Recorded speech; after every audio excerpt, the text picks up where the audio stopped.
Family, guess what? We're back. I am so excited. Season 5. Can y'all imagine that, guys? We've been on this ride. It has been an amazing, truly amazing experience. And I owe this all to you all for being here with me, having the tough questions, asking me things, and supporting us. I want to give a big shout out to RST Automation for making this possible this season. Um, Again, if you haven't seen the AIM system or the Easy Peel Pack system, definitely check it out. It is a game changer. You were talking about saving staff on training time and having little to no waste on your peel packs. It is definitely something that you would want to look at because it could help your facility. And in saying that, also, as always, time to talk. It is still available on all platforms. Definitely pick up your copy if you haven't. And just know that the support, I appreciate it. I appreciate it. And conference is coming up. So if you have your copy and I haven't signed it, make sure you find me because I will be there in the building, making sure that, I'm available to you all. Also, with all of the different things I have going on this season, what about that trivia at the end of last season? It was close. It was exciting. It was a ride. My winners, I know y'all saw them. They're ready for round 2. This season, we will have another one and bring that same excitement back to the sterile processing. Also, this season, I'm going to do something, let's say, crazy. I'm going to have an actual live taste test of BAM. You see it, the Beyond Clean Perk and Pack. See that? Still sealed. It's going to go live. We're going to do a live tasting. I have a couple of people that reached out to me and they want to see it. They want to know what the people think because that was for us. It was made for the sterile processing world, healthcare in general. Perk and Pack. It is coming this season. I tell you, this season we're going to be doing things and you're going to hear things that we haven't done here before. And I hope that we're here for it. What did I mean by what I said on my post about this show? I said we're going to touch on some topics that we see things happening in the industry.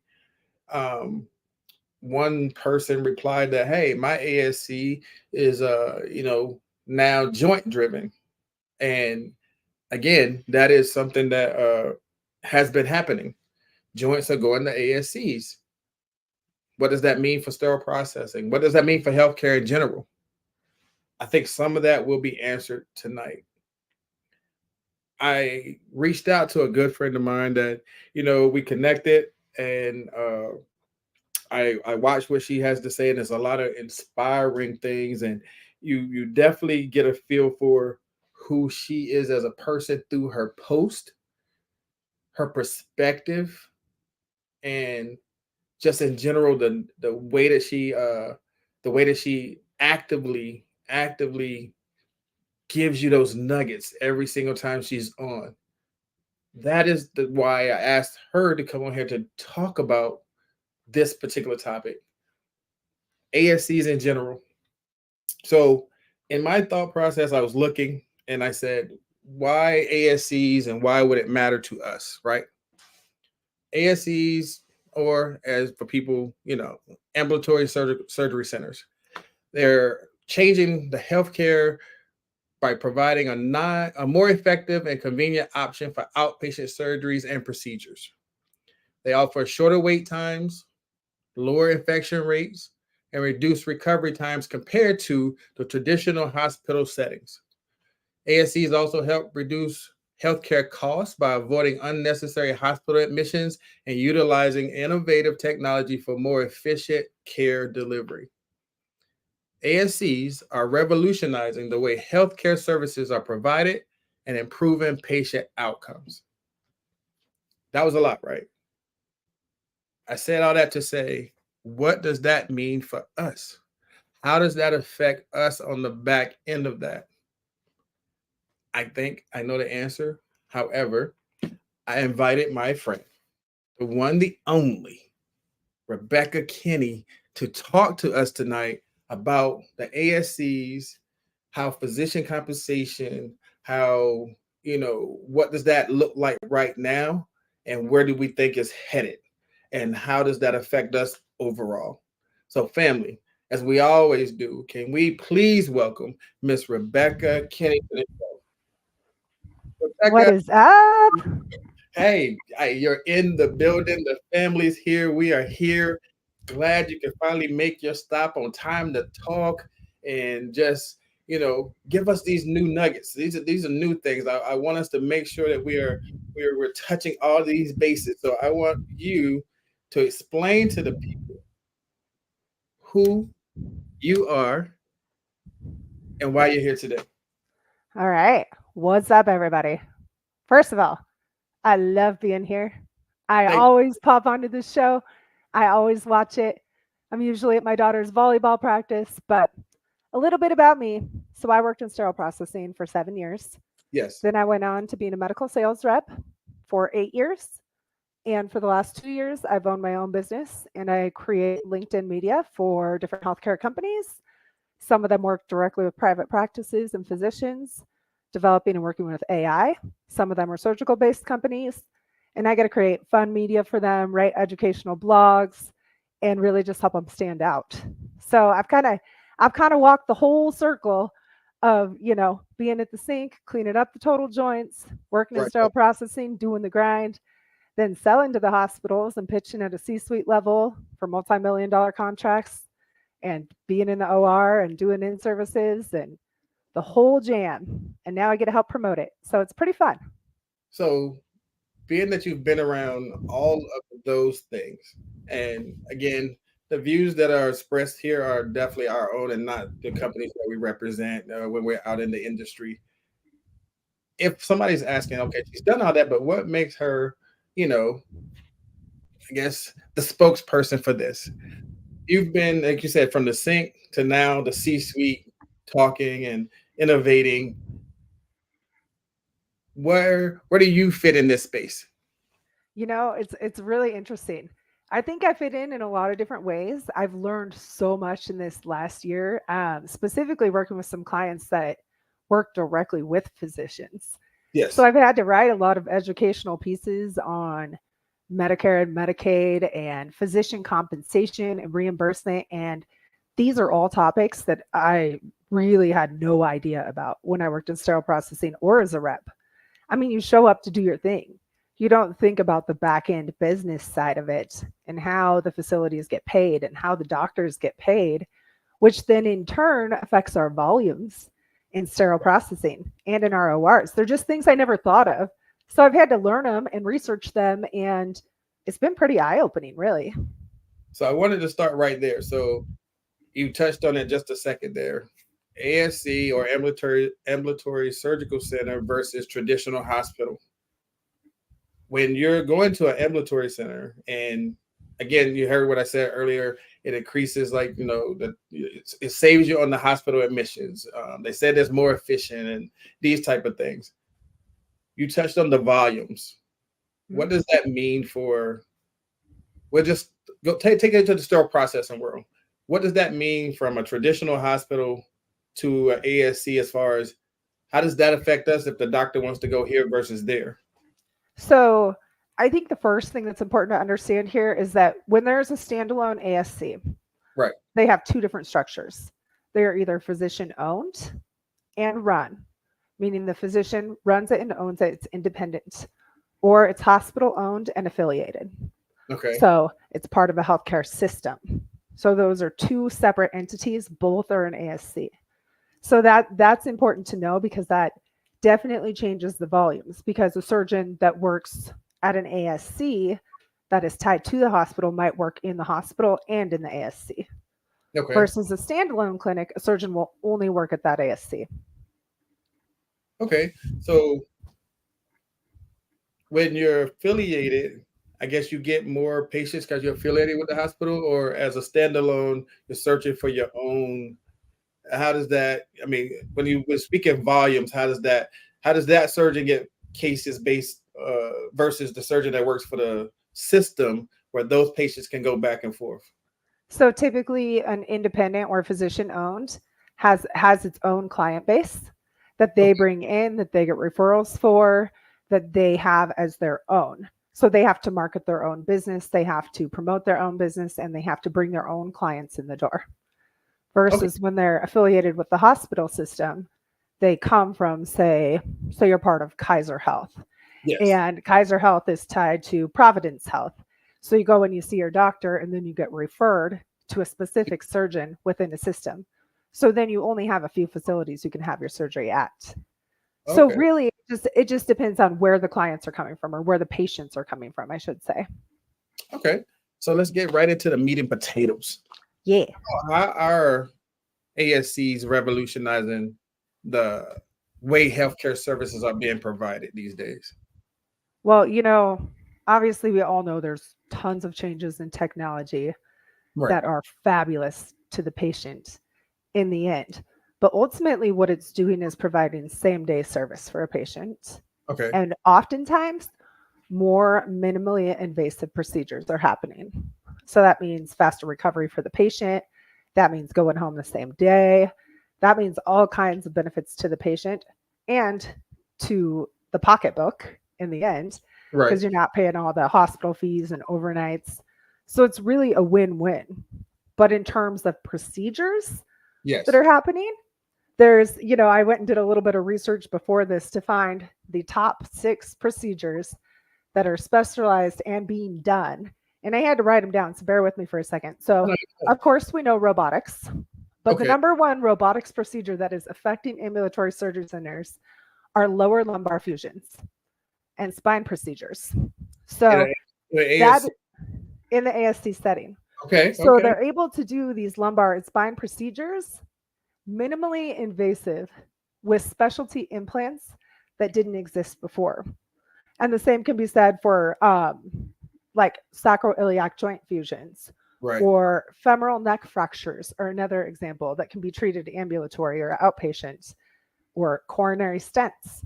That's one that we don't even think of surgically, but that's an in and out now versus I have to go through the whole hospital policy and procedure. Okay. And elbow reconstruction, total Elbow. hips, total joints.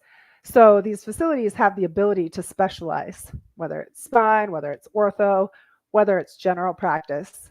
So they could be using robots. Doesn't matter what they're using, but technology has advanced, as have the implants. So, like with a neck fracture, historically, they would have to go and put in the cannulated screws. We all know those Synthes sets that Yes. we put together 1,000 times, but they're coming up with more revolutionary implants and products that work for the patient's health so that they can have more mobility and flexibility in their neck due to more innovative products used in those procedures. So it's like mind blowing how much has happened just in the last 4 to 5 years in terms of advancements. So, from a patient standpoint, Yeah. if I go see the doctor and say I have to have a total knee, much less a lumbar fusion, but say I have to have a total knee, and he tells me, "Hey, I think you're a candidate for me to do in the ASC. You'll be home tomorrow, or same day you'll be home." Blah blah blah. In my mind, how do I wrap my mind around? I used to have to stay 2 or 3 days, and now you're telling me you're going to give me a total knee, and I can go home the same day. That's mind blowing to some people. Total joints, hips, like you said, fusions, and they're sending people home the same day just based on newer technology. Yeah. Huh. That and the recovery time based on the products that vendors and reps are bringing in now are so much more of a high quality that the patient's recovery time is decreasing as well. So it it's pretty insane. So if I'm a So patient, why wouldn't I choose the ASC over the hospital? why wouldn't you? Yes. Why no? Well, Why would I not choose the ASC if I had, if I know that these things exist? Why do we still have joints going on in the main hospitals versus the ASC? I think that's a really good question. And I think it comes down to, in many cases, compensation and insurance approval. So, right, like, who did your physician refer you to the hospital, or did they refer you to the ASC? Oh, And okay. that's part of the reimbursement too. So if they're tied together, they're going to refer you to their own healthcare association or ambulatory surgery center. It could also have to do with where the surgeon is on that given day. So if the surgeon has, 5 cases at the hospital, they're probably just going to do the outpatient procedure at the hospital too, so they don't have to drive to the ASC. Okay. Okay, I get it. I get it.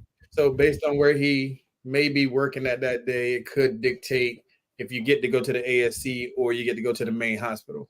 Yep, But totally. if you're telling me, this over here is more efficient and this over here, I got a lower recovery time and this, why, wouldn't I want to opt to go to the ASC? Well, and I mean, they're still using some of these more innovative products in a larger hospital Okay, there we go. as well. It's not like they're not using the better implant at a hospital. They're still using it at the hospital. So it really just comes down to scheduling and availability of a surgeon as well. Okay.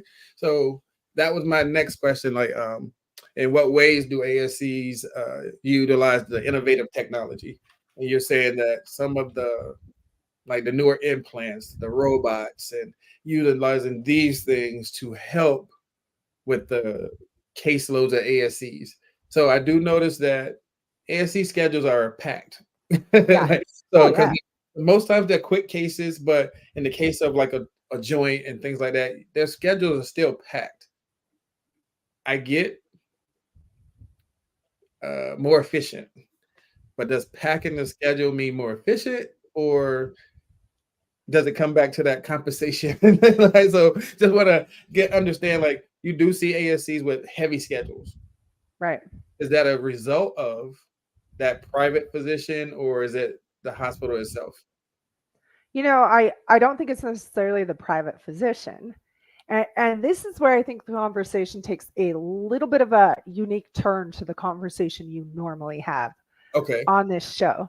And this comes back to Medicare and Medicaid compensation Yes. to the physicians and to the facility, because 87 million people in the United States are on Medicare and Medicaid. Wait, Some are million? 87 million. So in researching, about 20% of the surgical procedures are Medicare and Medicaid procedures performed in ASCs today. So it comes down to how is it getting reimbursed? So what cases are being booked in ambulatory surgery centers depends on, for those Medicare and Medicaid patients, what is that facility and physician going to be reimbursed for? Okay. I know that was a lot. No, I'm there with you. So if we're not getting the Medicaid and Medicare patients, and the reimbursement is based off of that, where does that reality says, does that make a difference in where the doctor does the case or how they do the case? Not necessarily. It might change how they do the case, So depending on what codes are approved by CMS. So like at the end of 2023, Medicare and Medicaid, or CMS, decided to add the code for total shoulder replacements and total ankles, meaning now total shoulders and total ankles will be compensated and paid for by Medicare and Medicaid, whereas before they were not. So elderly patients, if they needed to have, a total shoulder done or an ankle arthroscopy, that would not have been covered by Medicare and Medicaid as a billing code. So a surgeon wouldn't have taken that patient or that case normally, right, because they wouldn't get paid for it unless patient paid out of pocket and contracted separately. So with that being said, and I know we're talking about the innovative part of that, and I know you mentioned like the robotics, right? Yeah. So that they're paying for these now.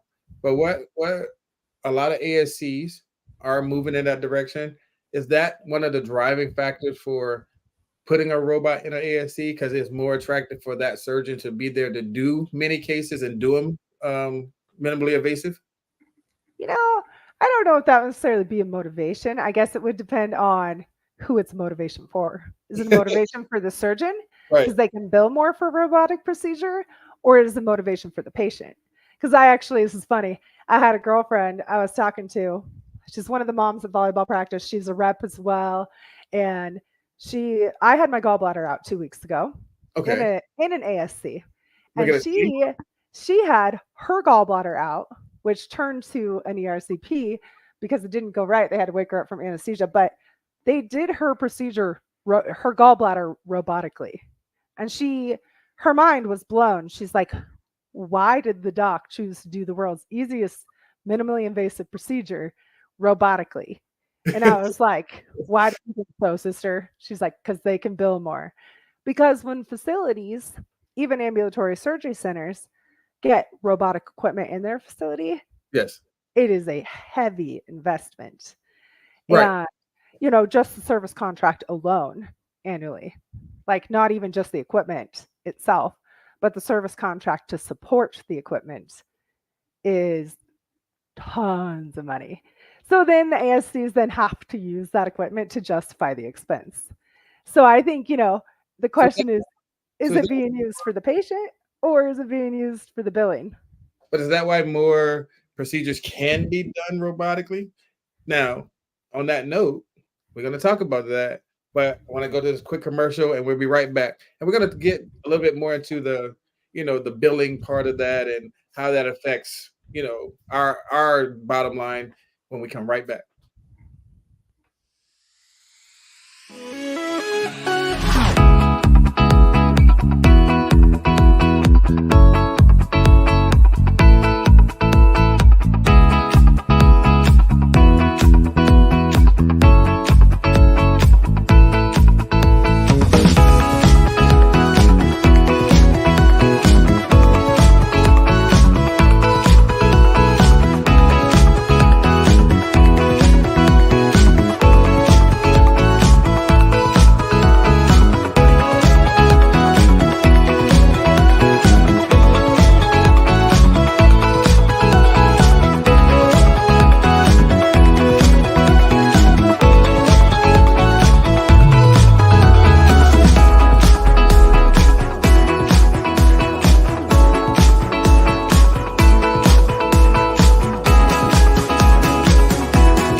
Welcome back, family. You just saw that. If you have not seen RST automation for yourself, definitely go on, check them out.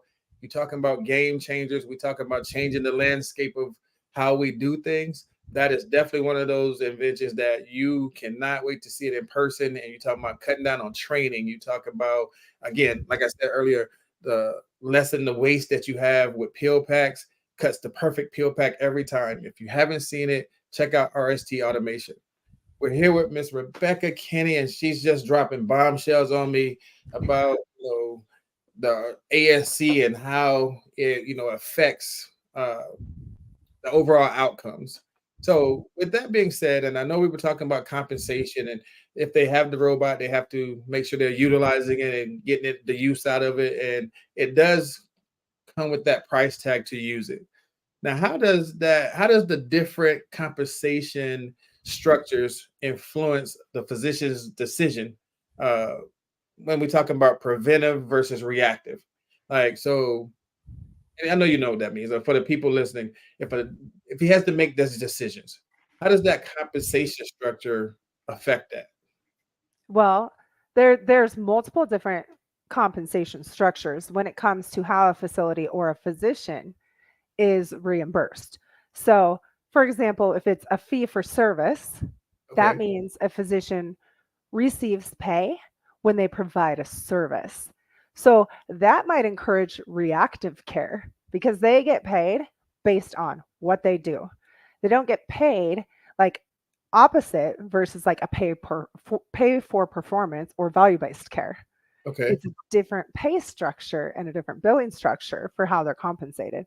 So if it's a pay for performance, it's how satisfied was the patient? What was the patient outcome? How well did it go?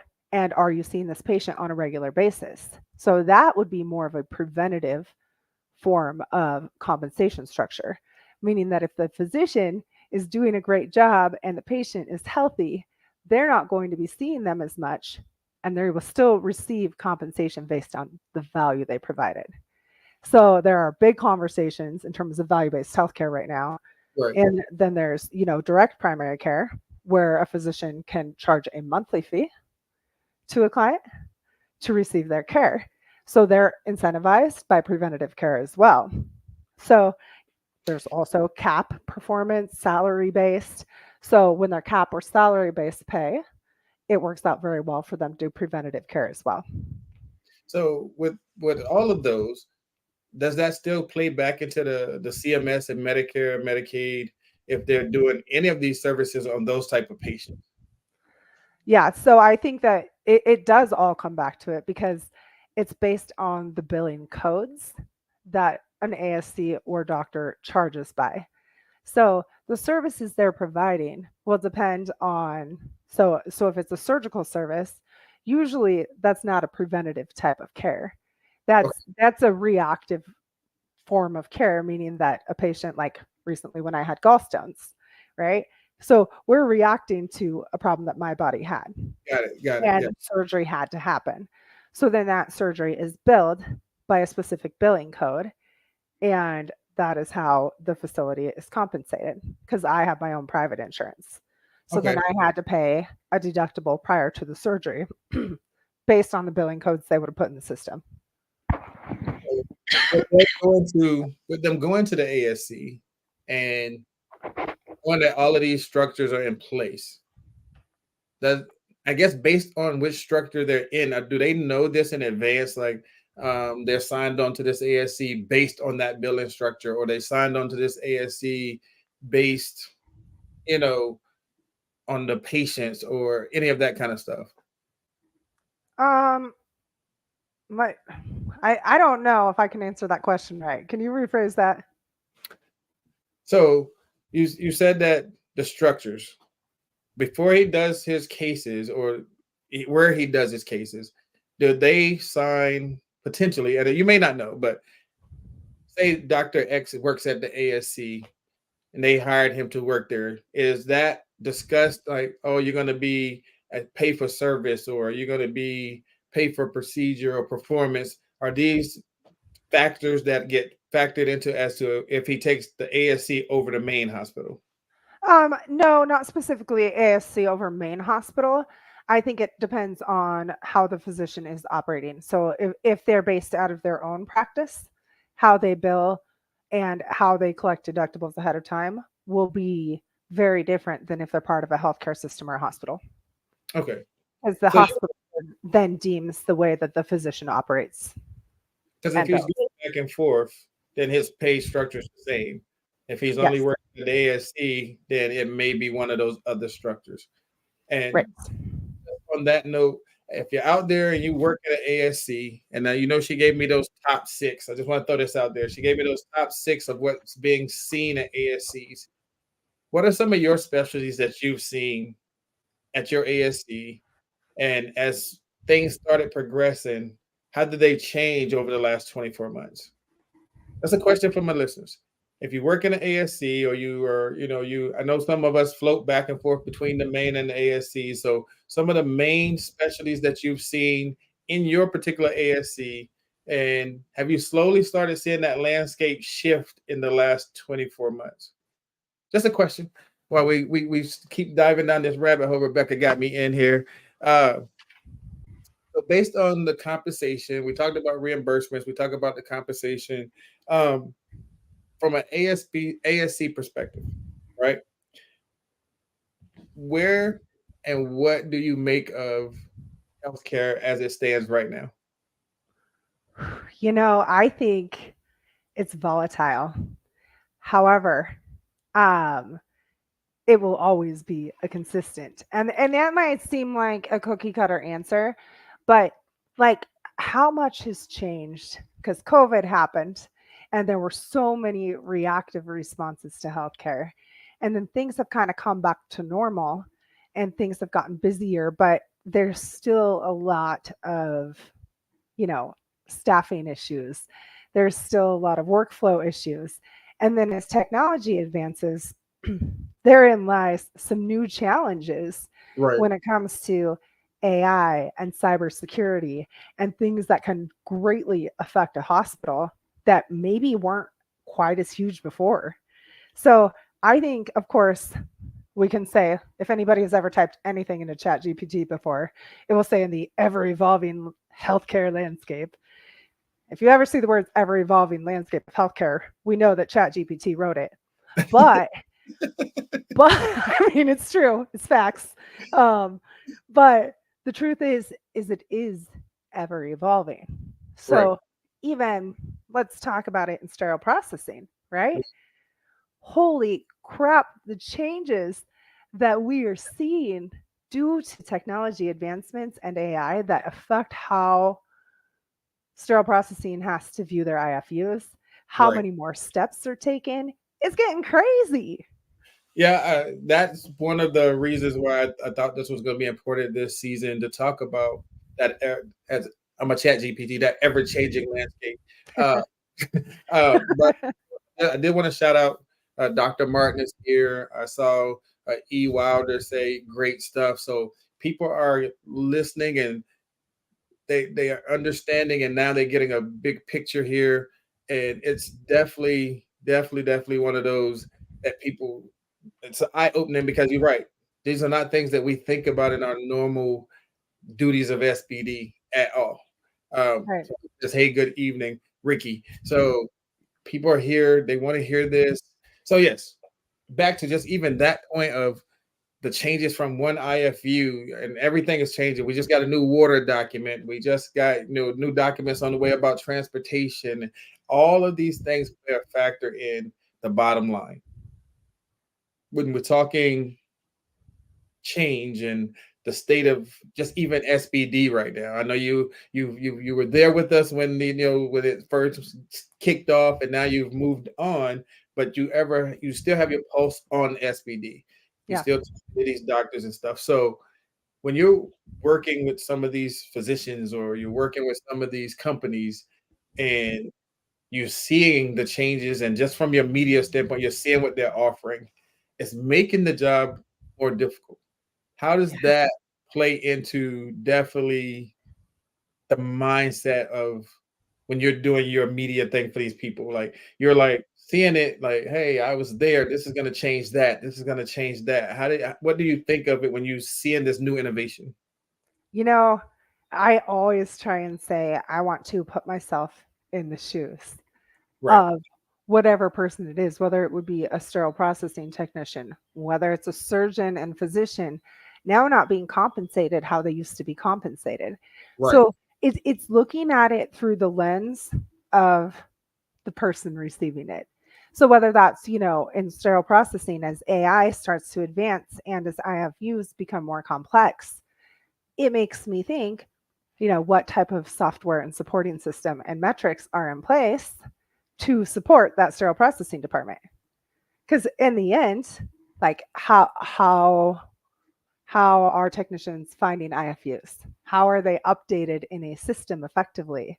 There's so many ways now that it can be easier for technicians to access information. But like, how do we control the chaos in our heads of all of this crap? There's so much, right? right. And then like from that, there are so many different things people throw at you. Yes, everybody has their universal one to look up these things, but there are many different platforms I've seen over the last few years that come out and say, hey, we're better than this and we're better than that.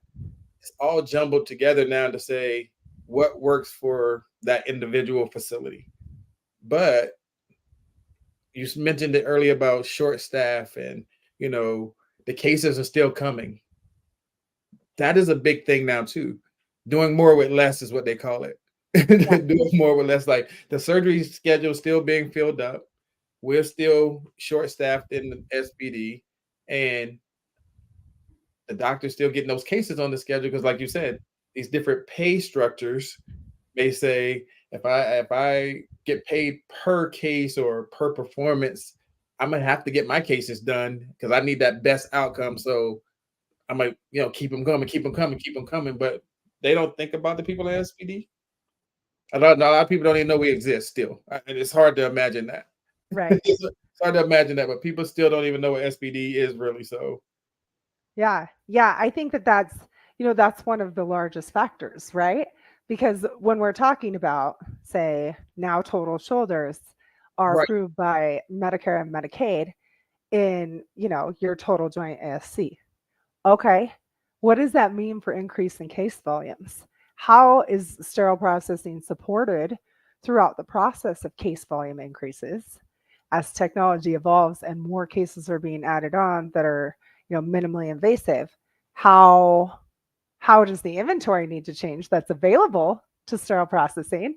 Right? So say they're doing, 15 lap choles in a day and we only have 10 sets, and they started adding on more cases, but we haven't adjusted our inventory levels to meet the surgical demands, then they're going to ask us to be turning cases and turning sets and right. cutting corners. So, like, I think that, like, with the advances in technology, with the changes in the type of cases we're seeing in ASCs and the increased volumes, I think there's never been a better time than to reevaluate inventory scenarios, Right. Right. systems used to support sterile processing, you know? Now, in that change, I gotta go to commercial, but in that change, let me ask. Now, I know how many sets it takes in the main to do a total. So, going to an ASC, does that necessarily change the layout of how we do totals? I know you said that, these are same day now and you can go home and more advancement on the implants, but does that change the instrumentation part of that? Not really. It still stays high. And it depends on the rep and the vendor you're working with and what the surgeon's needing for that case. So But we can still have the volumes same are still high. we can still have the same amount of trays. It's just Yep. done at ASC with Yep. better implants. Yep. Okay, interesting. So we're gonna go to this commercial. We're gonna come back and a couple more topics I want to touch on right before we end this. But definitely after this commercial, more with Miss Rebecca Kinney.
Family, I know you saw that.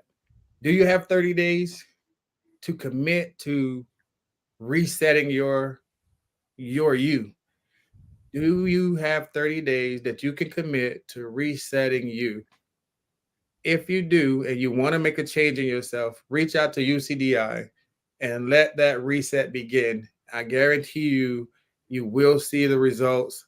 It is absolutely a phenomenal program. I did it myself and it did wonders for me. Um, I'm just saying, if you have that 30 days to commit, make sure you go ahead, reach out to them, and let your reset begin. Rebecca, right before we left, we were talking about, nothing's changing with the instruments. It's just better implants. That's still going to be the same. So I want to pivot back to something we started talking about, but then got away from for a second. So how can um, how can changes in physician payment models incentivize value-based care and promote collaboration amongst the healthcare providers? Well, It's funny because I'm connected to a lot of different people online that Right. are, some guys that are big into orthopedic surgery. And one of them had made a post even today about declining reimbursement for orthopedic surgeons. And a surgeon commented on it and he said, I'm going to have to just not, I'm going to have to opt out of Medicare and Medicaid in my facility 100%. Well, And that's what's going to have to work because, I was reading an article earlier today. And so after adjusting for inflation and practice costs, medicine payments to physicians, medical payments to physicians have declined by 26% from 2001 to 2023. 26%. So physicians, like usually when we think of a surgeon, right, we think, oh my gosh, they're getting paid so much. We're just the little peons here in sterile processing. right. But over the lifetime of their careers, many of them have seen dramatic pay cuts in what they're receiving in terms of compensation, especially if they own their own practice, which Now, then in turn starts the cycle of, okay, we have less compensation, so we need to have less staff in here to make up and keep our practice operating. So, there's a huge concern moving forward. Are we going to have a physician shortage? now, with that time period, did COVID play a part of that, or was that already a trend that was trending that direction? That was already a trend. So there's something called the Medicare Economic Index or the MEI, Okay. and that's measured each year. And basically, a specific percentage of compensation and conversion rate is given to physicians as what they receive for their cut, whether it's a procedure, whether it's a billing code. And that has started to go down just this last year. I think, let me look at what it is. So this year there was another 2% payment reduction to physicians, and the year before it was 3%. So in a 2-year time gap, this is following COVID, Okay. physician compensation for their cut has been reduced by 5%, which is making their operating margins harder and harder, especially to own an independent practice or a standalone ASC facility. So it's forcing many physicians to move to healthcare systems. Now, I'm gonna join the bandwagon and say, when you say we assume, and I'll say assume that they are making, you know, I'm gonna throw a number, hundreds of thousands of dollars out there. Yeah. That's what we assume, based on, oh, he's a doctor, they went to school all these years and they get paid handsomely to be. You're saying that is not actually the case. I mean, they're getting paid handsomely, but not what they used to get paid. So okay, so it started out that decline is affecting them. It's not like it's a drop in the bucket. It is affecting them overall. Yeah, it's a dramatic decrease in the compensation they're getting back from what they used to. And I think that this comes back because I don't want to go too deep into the physician side of it because I want to keep it real here for sterile processing, Right. right? So what this comes down to is I think sometimes we have to step back and walk a mile in somebody else's shoes. So walk a mile in the physician's shoes when they're thinking about what type of cases are booked, the volumes of surgeries coming into the surgery center or your hospital. Like there's just a lot of changes happening when it comes to financials for healthcare systems as a whole and for physicians. Because you have to think their student loans are probably in the hundreds of thousands of dollars. So they could be in a different earning category, but what they have to pay back monthly is probably pretty high, right? You see that. You see like a bunch of lap coles on the schedule. You may see a bunch of cystos. You see, again, a lot of joints. And now it's putting a different thought process in the air. These cases are being booked methodically for a reason. Not, Mhm. I get it now. Okay. That was where I was getting lost at, but you brought that full circle now to say, just based on his payments and his reduction of this or that, it changes the way that they actually book their cases. Yep. And how they can schedule their cases and how they get paid. And it's very, very interesting because before I had gotten into this side of the business, it's not a side I ever knew. Right. I never thought about like the I cases we're seeing in our operating room have to do with the way that physicians are getting paid and how Medicare and Medicaid reimburse. It's Yeah, crazy. I would have never thought that that was the reason. Like, like coming from healthcare, you think, oh, they booked this patient because, hey, he saw him in the office and needed to do this procedure. But they're booked strategically based on certain factors that are beyond our control, basically. Yeah. I would have never said, and then I think about what you said earlier. I have 10 sets and you've booked 15 cases, but now I get it. You're booking them because you have to book them a certain way versus taking into account my inventory and what I can provide for you. So that's a game changer right there. That one actually opened my eyes a little bit right there. That was a new one. You got me with that one. You got me All with right, that. all right.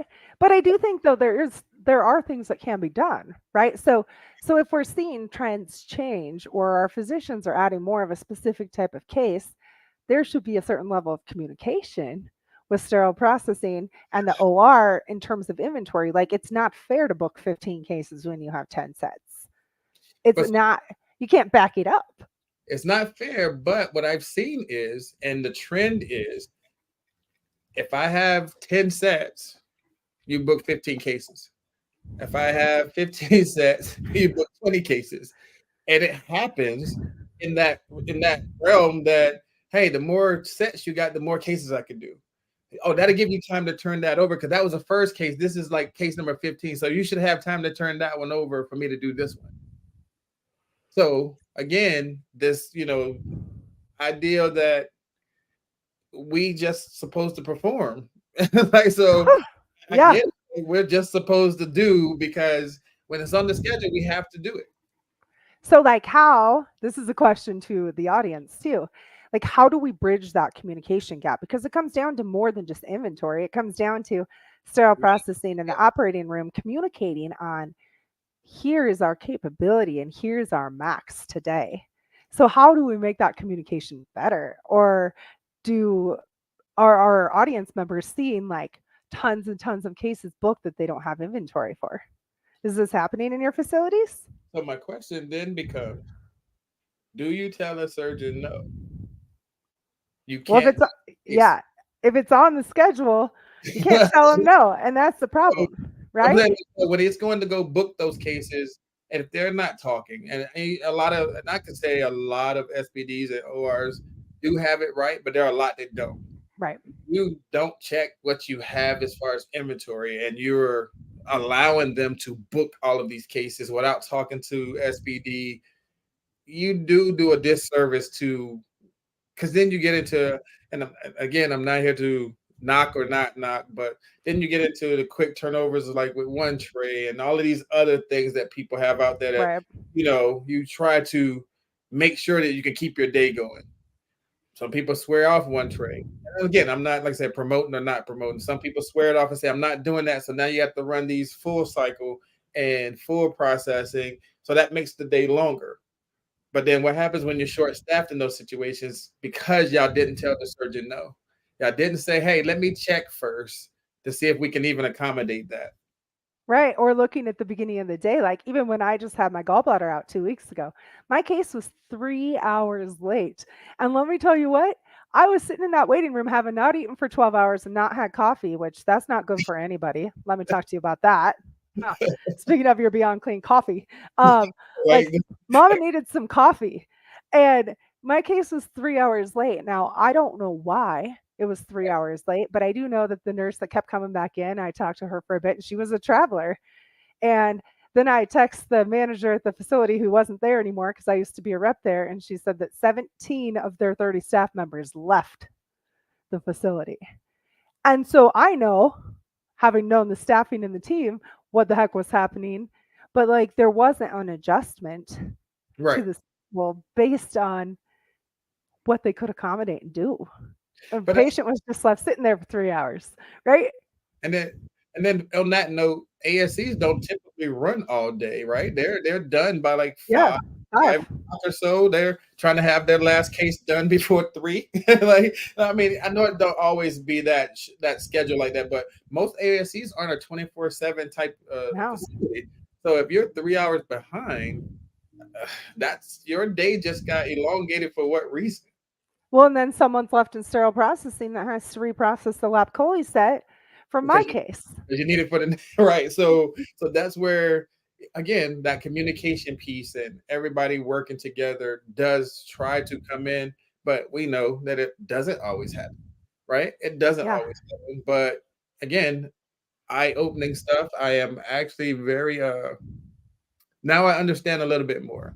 And I think from a sterile process perspective, knowing when we see that schedule with based on some of the stuff you said, knowing that when you see that schedule stacked like that and you see all the cases that are there, not that we think it's gonna be any easier, but now you kinda understand Right. why that is. Like, because nobody like, when we read the schedule in the morning for our staff, you're like, "Oh, 40 cases over here." Like, you're like, why did they put that many of this on knowing we only have this type of instruments and you already got a turnover list going? So it's one of those type of days. And then you're right. If any one thing happens that throws that off, you're 3 hours late getting your gallbladder out because Right. you had to wait on certain things and you don't even know what's happening. But now, yes, that does make a lot more sense now. So uh let me see if I have one more for you here that, you know, uh okay. You've been on top of it so far every time, but this one. How do Ooh, are you AS gonna throw me a left hook? yeah, I'm gonna throw a left hook real quick. Oh, I'm ready for it. Okay. Maybe. Uh, I don't know. this is probably an easy one for you though. Okay. How do ASCs help reduce healthcare costs and avoid unnecessary hospital admissions? So essentially they are more cost effective because we're not having a there's not as much staff that's having to support and run that system or Okay. that procedure. Now, usually the startup cost of an ASC takes some serious time Okay. to recuperate the costs for a hospital healthcare system or for a provider because they're starting from scratch and need all new equipment. Right. But, you have to think you don't have to have overnight staff, patients not staying overnight. It's not I don't know. An interesting question would be if the cost per minute in the OR is the same in the hospital and the ASC. That would Ooh, be one worth diving into. that's a good one. Because I was gonna ask as a follow-up if the procedure is exactly the same. Hear me out. If it's Okay. exactly the same in the main hospital and then in the ASC, if we're doing the same procedure, how do you save costs if they're booked the exact same?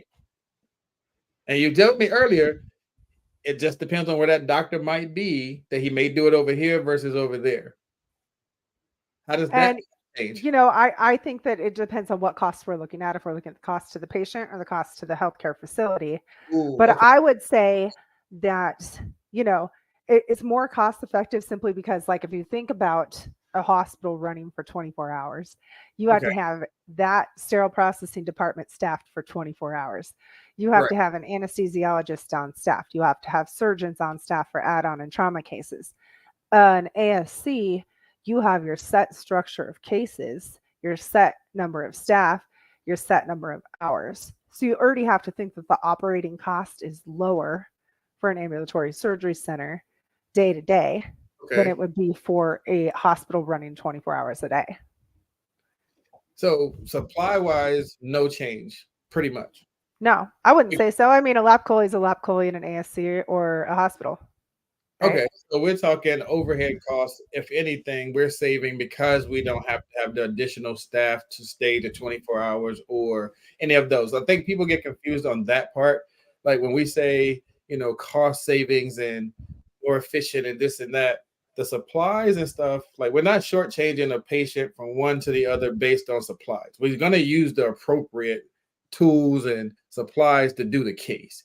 We're Right. talking bigger picture is I can do more cases here because they're more efficient, more technology, but these are quicker cases. This that because this ASC is going to close by a certain time. You're not putting on the 5-10 hour cases over here. Those go to the main. We're talking outpatient procedures that usually, like I said, don't result in a hospital stay. Right. Okay. Right. So you have to think like the time spent in the facility is less, the overhead cost is less, the operating expenses for the facility are lower. There's fewer staff members. There's a lot that comes into play. Like you can offer specialized care at an ASC. There's spine centers, there's ortho centers, so they don't have all that other stuff going on. They have, their total joints. They have their 5 specific spinal procedures. So it's more streamlined as well.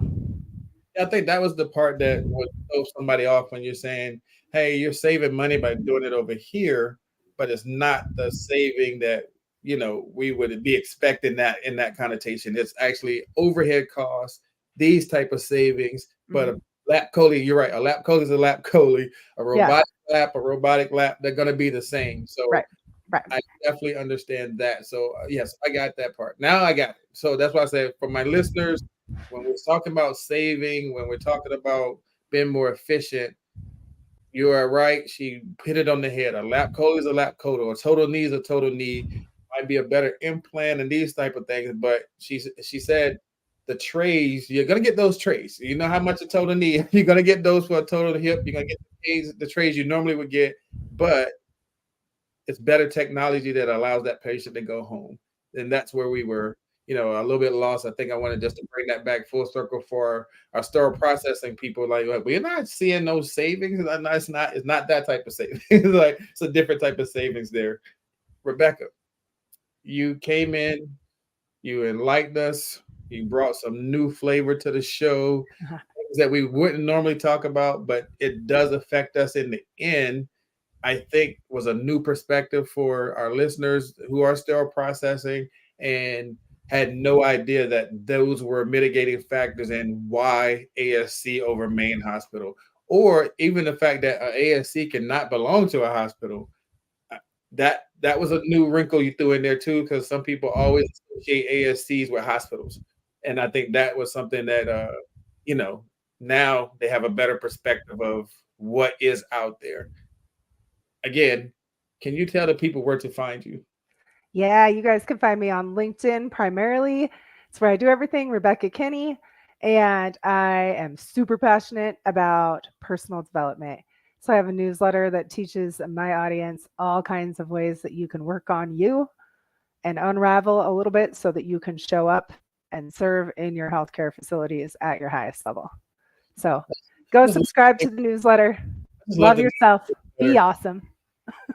I just love the name of the news. That's unraveled. That's unraveled. I like that. Yeah. Yeah, unraveled. Family, it has been a time to talk. We talked about physicians and compensation. We talked about Medicare, Medicaid reimbursements. We talked about, having that communication between the doctor, the OR, and sterile processing to ensure that we can have the best outcomes. We talk about everybody working together to give that patient the best experience. We learned about there's different levels of compensation for surgeons. I didn't know that. I thought everybody was salary, but hey, apparently they are not. That is something that we need to look at. And, keep your eye on that when you start seeing all these cases on your schedule. You kind of know what's happening. Becca came through, showed us some love. We appreciate you. Keep doing what you're doing. We're all going to join and find Unraveled.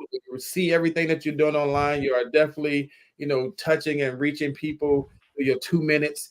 That those little, conversation pieces that you put out there, they are definitely enlightening, and you give us good nuggets every time you're out there. I appreciate you for being here with us today.